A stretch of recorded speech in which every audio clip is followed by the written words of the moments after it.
పొద్దున షాబాద్కి వస్తున్నా, వచ్చేటప్పుడు ఎవరో ఏం మాట్లాడుతారో చూద్దామని ఆయన పేపర్ తీసి చూసే వరకు నేను గత సంవత్సర కాలంలో చూసిన బెస్ట్ జోకు, అత్యుత్తమ జోకు పొద్దున పేపర్లో చూసిన.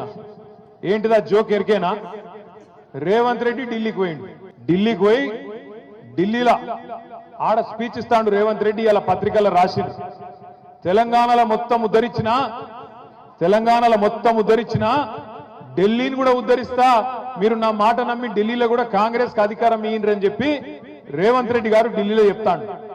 6 గ్యారెంటీలు అమలు చేసిన, రుణమాఫీ మొత్తం చేసిన, మొత్తం తెలంగాణను ఉద్ధరించిన, 100 రోజులలోనే అన్ని ఇచ్చిన మాటలన్నీ నిలబెట్టుకున్నా, అదే తరీఖన ఢిల్లీలో కూడా చేస్తా, మీరు నా మాట నమ్ముండ్రి, తెలంగాణ ముఖ్యమంత్రిగా చెప్తున్నా అని చెప్పి రేవంత్ రెడ్డి గారు ఢిల్లీలో చెప్తున్నారు.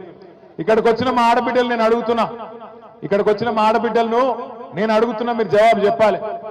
అమ్మకు అన్నం పెట్టినోడు చిన్నమ్మకు బంగారు గాజులు చేయిస్తాడా? అమ్మకు అన్నం పెట్టినోడు చిన్నమ్మకు బంగారు గాజులు చేయిస్తాడా?